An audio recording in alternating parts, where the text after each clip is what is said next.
The first snow of December fell silently over the small town of Willowbrook, coating rooftops, fences, and the bare branches of old oak trees in a blanket of white. But inside the tiny house at the end of Maple Street, silence meant something different. It wasn't the peaceful hush of snowfall. It was the sound of loneliness, heavy and suffocating, pressing against every wall of that house. Eleanor Hayes sat in her armchair by the frosted window, her frail hands clutching a mug of tea gone cold hours ago. She was 73, her husband gone for 5 winters now, her children scattered across states, their busy lives leaving no space for holiday visits. The only voices in her home came from the ticking of the clock and the faint hum of the radiator. For Eleanor, Christmas had become just another day, stripped of its joy, its warmth, its reason. Before we go further, if you believe in kindness, second chances, and the power of compassion, please take a moment to like this video, share it with someone who may need a smile, and subscribe to Kindness. Your support keeps these stories alive. Back in the day, Christmas used to be Eleanor's favorite season. She would host family dinners, bake gingerbread cookies with her kids, and decorate the tallest pine tree in her yard with glowing ornaments that neighbors would stop to admire. But time had a way of taking things slowly, piece by piece. Her husband's laughter was now only a memory, her children's faces familiar only through video calls, and her once radiant home had dimmed into shadows.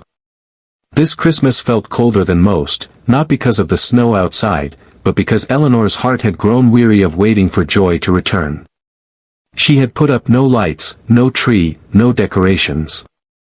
Just a single wreath hung on her door, more out of habit than hope.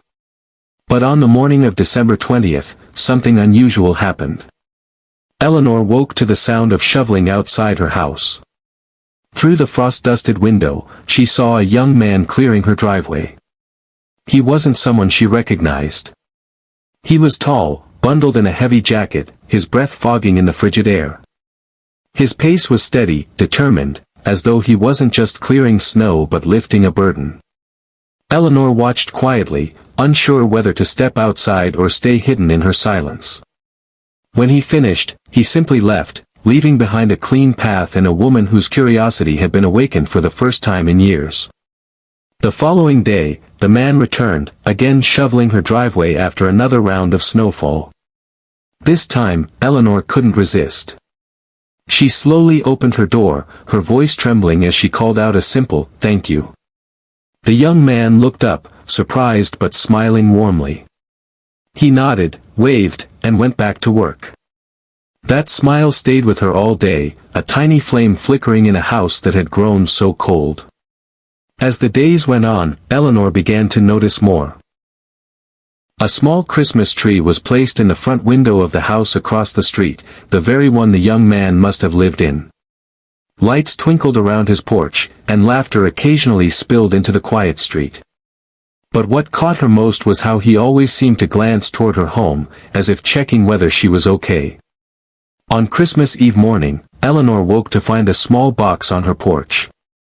It wasn't wrapped in shiny paper, just plain brown with a handwritten note on top, "Merry Christmas, from your neighbor." Inside, she found a pair of woolen mittens and a tin of freshly baked cookies. Tears welled in her eyes as she held the mittens close to her chest. It wasn't the gift itself but the thought, the reminder that someone had noticed her, someone cared.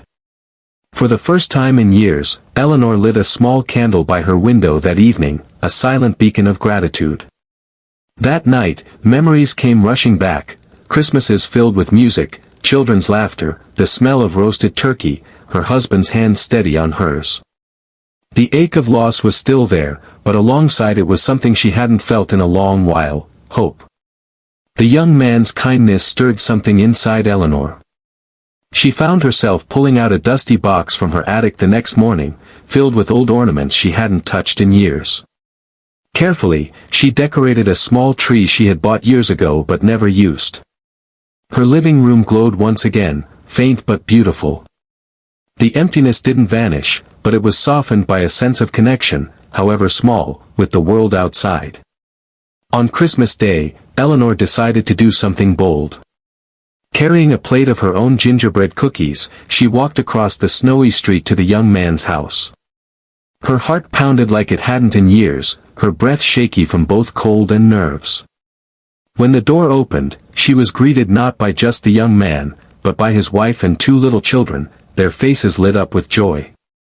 The young man introduced himself as Daniel. He had moved into the neighborhood just a month ago. His wife, Clara, welcomed Eleanor with open arms, ushering her inside as if she were family. The smell of roasted ham and pine filled the cozy home, and the children proudly showed Eleanor their stockings hung by the fireplace. For the first time in a long time, Eleanor wasn't an outsider looking through frosted glass. She was part of something, if only for that moment. The evening was filled with stories, laughter, and the warm glow of togetherness. Daniel explained that he had noticed Eleanor's house looking so quiet and dark, and he remembered his own grandmother who used to live alone before she passed. He didn't want anyone else to feel forgotten at Christmas. That was why he shoveled her driveway, why he left the small gift. Eleanor listened, tears glistening in her eyes. She realized how a single act of kindness, as simple as clearing snow, could change a life weighed down by loneliness. It wasn't the grand gestures that healed hearts, but the small ones, the ones that whispered, "You are not invisible. You matter." That Christmas, Eleanor returned to her own home with a full heart. She sat by her glowing tree, the mittens on her hands, the children's laughter still echoing in her ears. She whispered a quiet thank you to her late husband, believing somehow he had sent this family to her when she needed them most. The days that followed were different. Daniel and Clara visited her often, their children bringing drawings and small crafts. They invited her to family dinners, asked her to share her famous gingerbread recipe, and treated her not as just a neighbor, but as part of their lives.